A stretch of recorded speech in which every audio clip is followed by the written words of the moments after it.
Vous vous êtes déjà senti complètement encerclé, sans issue possible, avec tout le monde vous disant que c'est fini pour vous. Cette sensation où peu importe ce que vous faites, les chiffres sont contre vous et la défaite semble inévitable. La plupart des gens abandonnent à ce moment précis.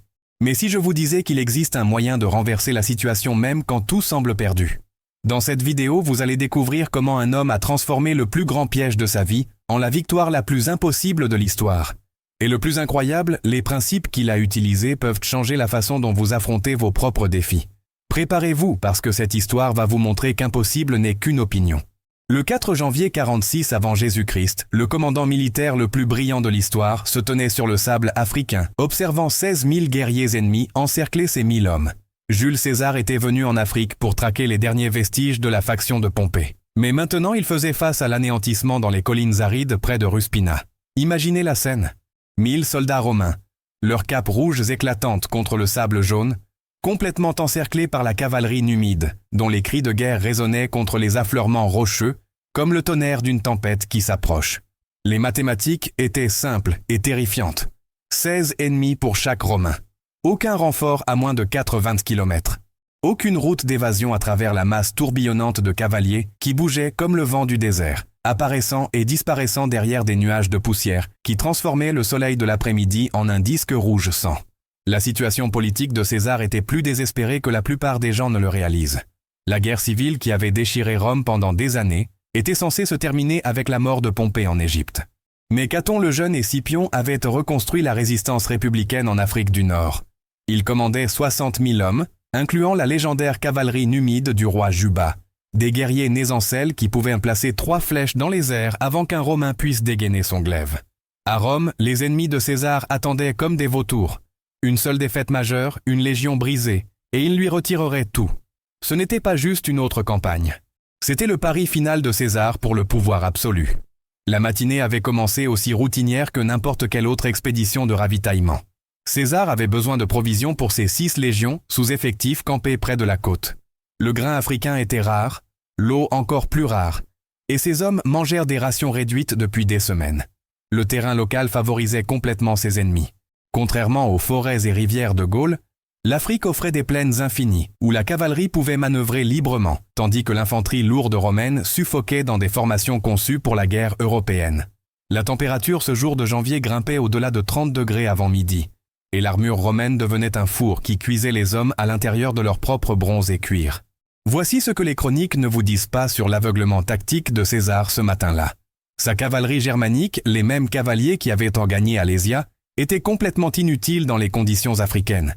Leurs montures lourdes ne pouvaient égaler la vitesse numide. Leurs armes étaient inadaptées à la guerre du désert, et ils n'avaient jamais affronté des ennemis capables de tirer en arrière tout en reculant au galop.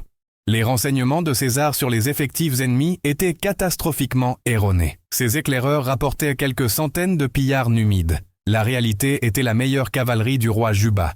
16 000 guerriers commandés par Labienus, l'ancien lieutenant de César qui connaissait chaque formation tactique romaine, parce qu'il avait aidé à les perfectionner. Le piège avait nécessité des mois de préparation. Caton et Scipion comprenaient la faiblesse de César. Il avait besoin de victoires, vite et spectaculairement. Un ennemi prudent et patient pouvait exploiter son agressivité en offrant ce qui semblait être des cibles faciles. La mission de ravitaillement était l'appât parfait. César ne pouvait résister à la diriger personnellement, amenant juste assez d'hommes pour paraître formidable, mais pas assez pour survivre à ce qui arrivait. Si vous appréciez cette histoire impossible, laissez votre like pour soutenir la chaîne et aider plus de gens à découvrir ces leçons de courage. L'ennemi avait étudié la logistique romaine, les schémas de mouvement romains, la psychologie romaine. Il savait que César prendrait des risques que d'autres n'oseraient pas. Quand les nuages de poussière apparurent à l'horizon, les centurions de César auraient dû ordonner un repli immédiat vers la côte. La doctrine standard exigeait le retrait face à une cavalerie supérieure en nombre sur terrain découvert. Mais César avait passé 6 ans en Gaule à prouver que la doctrine standard était pour les commandants ordinaires. Et le plus grand génie militaire de l'histoire allait découvrir que la guerre africaine suivait des règles complètement différentes. Les Numides bougeaient comme l'eau coulant autour de la pierre, encerclant la colonne romaine sans sembler attaquer, juste observant, attendant, laissant la peur faire leur travail. Ce qui arriva ensuite testerait si la discipline romaine pouvait surmonter l'impossibilité mathématique, si le génie tactique pouvait vaincre des proportions de 16 contre 1, et si la légendaire fortune de César résisterait dans le désert brûlant où les empires venaient de mourir. La cavalerie numide frappa comme une tempête de sable du désert. apparaissant partout à la fois, mais jamais assez proche pour que l'acier romain puisse l'atteindre. À la 2e heure de ce que César avait planifié comme une simple expédition de ravitaillement, ces 1000 hommes se retrouvèrent piégés dans un cauchemar de mobilité et de précision, auquel la guerre européenne ne les avait jamais préparés. Les cavaliers ennemis chevauchaient en cercle parfait autour de la formation romaine, restant juste hors de portée de javelots, lâchant des flèches en salves coordonnées qui tombaient comme une pluie mortelle sur les boucliers levés contre le soleil africain impitoyable. Chaque circuit amenait des cavaliers frais, tandis que les chevaux épuisés tournèrent vers l'arrière, créant un cycle sans fin de harcèlement auquel l'infanterie lourde romaine n'avait aucune réponse. Labienus commandait l'essaim numide avec une connaissance intime des faiblesses romaines. L'ancien lieutenant de César avait passé des années à apprendre comment les légions bougeaient, pensaient, réagissaient sous pression. Maintenant, il utilisait cette connaissance comme le scalpel d'un chirurgien, sondant les points faibles dans des formations qu'il avait jadis aidé à concevoir. Les Numides feignaient des charges qui forçaient les Romains en carré défensif, puis tournaient au dernier moment, laissant les hommes de César haletant dans des armures de bronze qui emprisonnaient la chaleur comme des fourneaux. Chaque fausse attaque drainait une énergie que les Romains ne pouvaient se permettre de perdre. Chaque retraite se moquait de leur incapacité à engager des ennemis qui combattaient comme des fantômes faits de poussière et de flèches. Le massacre commença pour de bon quand le soleil atteignit son zénith. Les javelots numides trouvaient les espaces entre les boucliers avec une précision chirurgicale.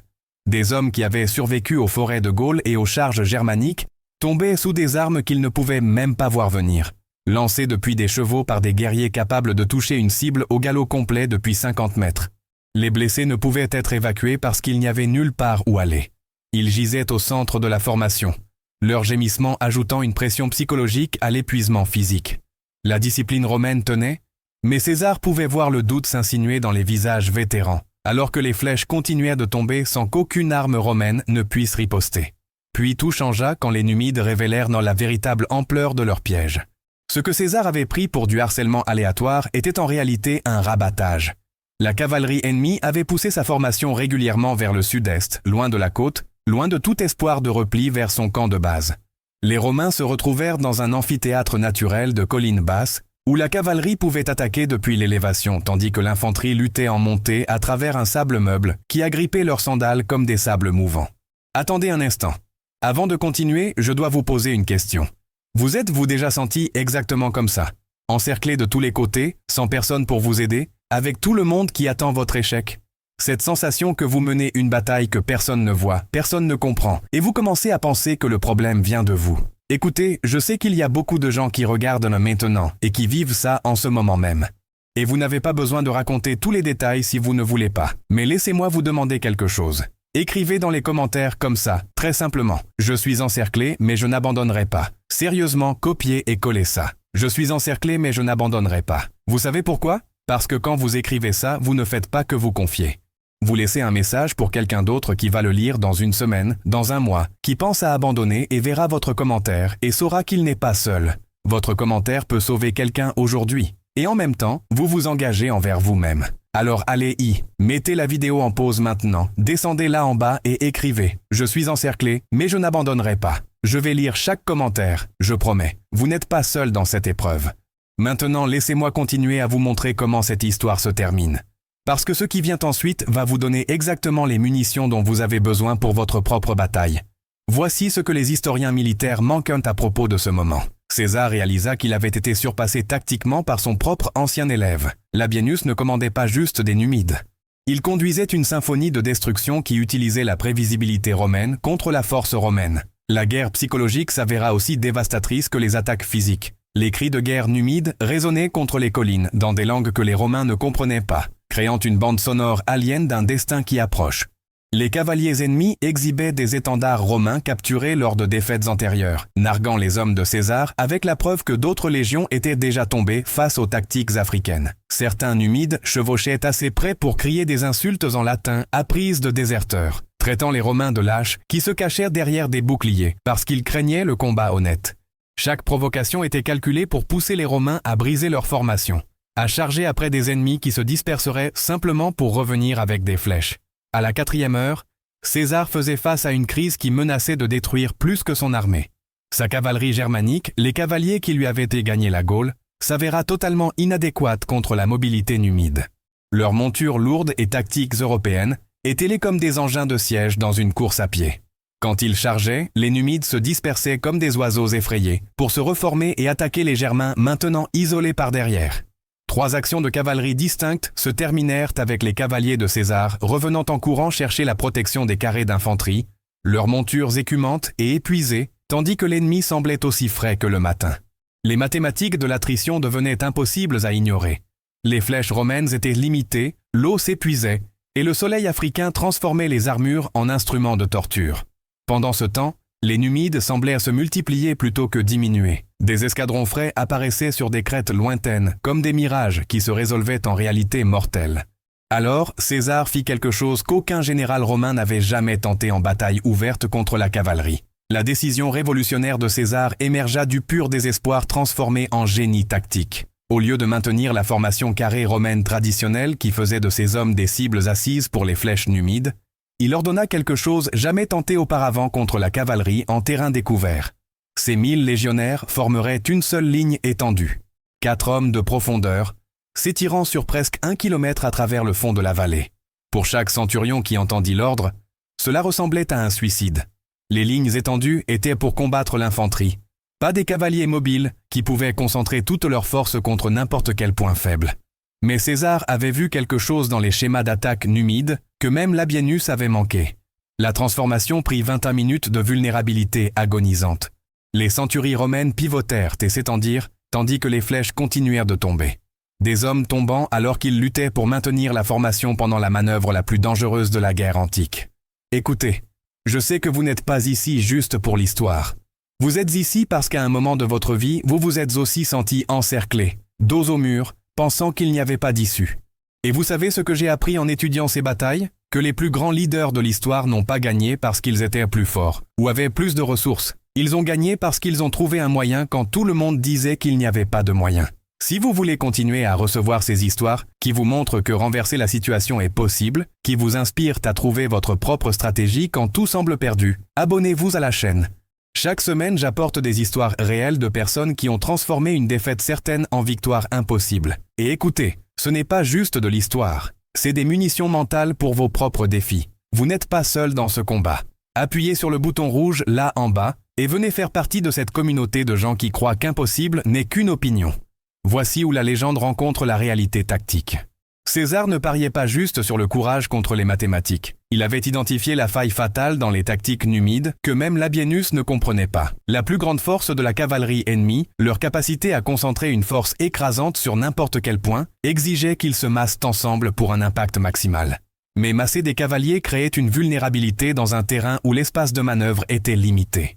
La ligne étendue de César forcerait les Numides à choisir entre attaquer en petits groupes, négligeant leur avantage numérique, ou se concentrer dans des zones où les collines environnantes restreignaient leur route d'évasion. Le premier test vint quand 2000 cavaliers numides chargèrent le centre romain, s'attendant à briser la ligne mince comme de la poterie contre de la pierre. Au lieu de cela, ils se retrouvèrent canalisés entre des affleurements rocheux dans une zone de mort où les javelots romains pouvaient les atteindre, et leur propre mobilité devenait un handicap. Les légionnaires n'essayèrent pas de tenir le terrain au sens traditionnel. Ils cédèrent dans des retraites calculées qui attirèrent les cavaliers plus profondément dans un terrain qui favorisait l'infanterie lourde. Quand les Numides tournèrent pour s'échapper, ils se retrouvèrent piégés entre des ailes romaines convergentes qui s'étaient refermées comme les mâchoires d'un piège. Le massacre dans ce fond de vallée étroit dura moins de 10 minutes, mais changea tout. Les chevaux numides, élevés pour la vitesse sur les plaines ouvertes, trébuchèrent sur des roches meubles et des buissons épineux. Les cavaliers qui avaient terrorisé les Romains toute la matinée se retrouvèrent soudain à portée de glaive de vétérans qui attendaient depuis des heures ce moment. Le son du fer sur l'os résonna contre les flancs de collines, alors que la discipline romaine rencontrait le désespoir numide dans un combat rapproché, qui ne favorisait ni la vitesse ni les flèches, mais la pure sauvagerie. 300 cavaliers ennemis moururent dans cette vallée, leur corps marquant le premier succès romain d'une journée qui avait semblé destinée au désastre. Mais le coup de maître tactique de César alla au-delà de cet engagement unique. La ligne étendue créa de multiples combats simultanés à travers la vallée, empêchant Labienus de coordonner ses forces efficacement. Au lieu d'une attaque écrasante, les Numides se retrouvèrent à combattre des dizaines d'actions plus petites où leur avantage de mobilité disparaissait et l'entraînement romain devenait décisif. Centurie par centurie, coup d'épée par coup d'épée, Les légionnaires prouvèrent que le combat rapproché restait leur domaine, peu importe combien de flèches étaient tombées sur leurs boucliers. L'impact psychologique se répandit à travers les deux armées plus vite que les messagers du champ de bataille ne pouvaient porter les nouvelles. Les acclamations romaines s'élevèrent du fond de la vallée alors que des hommes qui se préparaient à mourir voyaient soudain la victoire à portée de main. Inversement, les cris de guerre numides faiblirent, alors que des guerriers qui n'avaient jamais fait face à une résistance efficace de l'infanterie romaine regardèrent leurs camarades tomber dans un terrain qui aurait dû favoriser la cavalerie. La certitude mathématique des proportions de 16 contre 1 commença à vaciller, alors que l'innovation tactique rencontrait l'arrogance culturelle dans un combat qu'aucun camp n'avait anticipé. Labienus regarda son piège parfait se transformer en terrain de mort de César, et comprit que son ancien commandant avait une fois de plus réécrit les règles de la guerre. L'avantage numide exigeait un terrain ouvert et la liberté de manœuvrer. César avait utilisé le paysage lui-même pour neutraliser les deux, retournant la géographie africaine contre les tactiques africaines avec une précision que seules des années de campagne européenne auraient pu lui enseigner. Le moment décisif arriva quand César reconnut que Labienus avait engagé sa cavalerie de réserve pour renforcer l'attaque de vallée ratée. En 17 minutes d'audace calculée, César allait soit justifier sa révolution tactique, soit regarder sa dernière armée mourir sur le sable africain. La ligne romaine avait tenu à travers 3 charges numides distinctes. Mais César pouvait voir l'épuisement gravé des lignes sur les visages vétérans, sous des casques de bronze devenus des fourneaux dans la chaleur du désert. La sueur mêlée au sang sur les poignées de glaive rendait les armes glissantes. Les blessés gisaient en nombre croissant derrière la formation étendue, leur gémissement un rappel constant que l'endurance romaine avait des limites. Puis César repéra l'ouverture qui définirait sa légende. Labienus avait retiré des guerriers de son aile gauche pour soutenir l'engagement de vallée, créant une brèche dans l'encerclement numide large de presque 300 mètres. C'était une opportunité fugace, visible seulement à un commandant qui comprenait à la fois les capacités romaines et la psychologie ennemie. César avait peut-être 5 minutes avant que la mobilité numide ne referme la brèche. 5 minutes pour accomplir ce qu'aucune armée romaine n'avait réussi contre une cavalerie supérieure en terrain africain ouvert. La charge commença avec l'intervention personnelle de César qui devint une légende militaire. Prenant 2 centuries de ses meilleurs vétérans, des hommes qu'il avait suivis depuis la Gaule à travers la guerre civile jusqu'à l'exil africain, il les mena personnellement vers la brèche dans les lignes ennemies. Sa cape pourpre flottait derrière lui alors qu'il courait, le rendant visible à chaque Romain et numide sur le champ de bataille. La vue de leur commandant chargeant à pied transforma des légionnaires épuisés en un bélier humain imparable. Des centuries qui tenaient à peine des positions défensives trouvèrent y soudain la force pour une action offensive qui défiait à la fois les mathématiques et la logique militaire. L'impact quand les Romains rencontrèrent les Numides dans la brèche créa un son que les témoins décrivirent comme le tonnerre enveloppé de cris. Les chevaux se cabrèrent et tombèrent, alors que les glaives trouvaient à leur ventre. Les cavaliers qui avaient terrorisé l'infanterie toute la matinée faisaient soudain face à de l'acier discipliné dans un terrain où la vitesse ne signifiait rien et l'entraînement tout. La percée créa un effet de cascade qu'aucun manuel tactique n'avait jamais décrit. Alors que la force d'assaut de César perçait les lignes ennemies, la formation romaine étendue se contracta soudain comme un poing qui se ferme. Au lieu de maintenir leur posture défensive, les légionnaires commencèrent à avancer simultanément à travers toute la vallée. Ce qui avait été une action défensive désespérée se transforma en offensive coordonnée qui prit 16 000 Numides complètement non préparés à l'agression romaine, dans un terrain qu'ils avaient contrôlé toute la journée. Le massacre commença pour de bon quand le moral numide se fissura sous une pression qu'aucun guerrier du désert n'avait anticipée. Des escadrons entiers qui avaient encerclé les positions romaines comme des loups autour d'une proie blessée, brisèrent soudain et s'enfuirent vers les collines lointaines, abandonnant des camarades blessés et des positions tactiques qui avaient pris des heures à établir. Le son de la retraite, des chevaux galopant loin de la bataille, créa une avalanche psychologique qui se propagea plus vite qu'aucun messager du champ de bataille. En quelques minutes, la résistance numide organisée s'effondra en survie individuelle, alors que 16 000 guerriers décidèrent que la discrétion valait mieux que la valeur face à des Romains qui refusèrent de mourir tranquillement. La poursuite dura jusqu'à ce que le soleil africain touche l'horizon occidental, transformant la victoire défensive de César en un massacre qui résonnerait à travers l'histoire militaire. Des centuries romaines, énergisées par leur survie impossible, chassèrent les Numides en fuite à travers 19 km de terrain désertique qui avait favorisé la cavalerie toute la matinée, mais devenait maintenant un piège pour des guerriers trop paniqués pour utiliser leur mobilité efficacement. Le renversement mathématique était stupéfiant. Au coucher du soleil, les 1000 hommes de César avaient tué près de 4000 cavaliers Numides, tout en perdant moins de 200 des leurs. Les corps jonchèrent le fond de vallée, et les collines environnantes comme des pierres sombres éparpillées sur le sable jaune, marquant le chemin d'une déroute si complète que les témoins luttaient pour croire ce qu'ils avaient vu. L'impact stratégique se révéla dans les semaines suivantes. Dans les 6 semaines suivant la bataille, 3 villes majeures ouvrirent leurs portes aux légions romaines, plutôt que de faire face à un siège par le commandant qui avait transformé des proportions impossibles en doctrine tactique. Laissez dans les commentaires quel a été le moment de cette bataille qui vous a le plus marqué et comment vous allez appliquer ça dans votre propre défi. Construisons cette communauté de guerriers ensemble. Le 4 janvier 46 avant Jésus-Christ, Jules César se tenait parmi les corps d'ennemis qui avaient encerclé ses 1000 hommes 12 heures plus tôt et comprit que cette victoire avait changé plus que la doctrine tactique. Elle avait préservé sa campagne africaine, perturbé la stratégie ennemie et démontré une fois de plus que l'audace combinée à la discipline pouvait accomplir des impossibilités mathématiques que des commandants moindres ne tenteraient jamais. La bataille prouva que le génie tactique peut émerger de circonstances désespérées, quand la préparation rencontre l'opportunité dans le creuset du combat qui teste chaque supposition sur ce qui est possible. Les 1000 hommes de César firent face à 16 000 ennemis, non pas parce qu'ils étaient à plus braves ou plus forts, mais parce qu'ils étaient mieux commandés, mieux entraînés et mieux capables d'adapter des méthodes traditionnelles à des défis sans précédent. Ils prouvèrent que les probabilités impossibles deviennent possibles quand l'innovation tactique rencontre l'exécution disciplinée dans des circonstances qui exigent les deux, et en faisant cela démontrèrent que les plus grandes victoires émergent non pas de nombres supérieurs, mais d'une pensée supérieure appliquée sous une pression qui briserait des hommes ordinaires.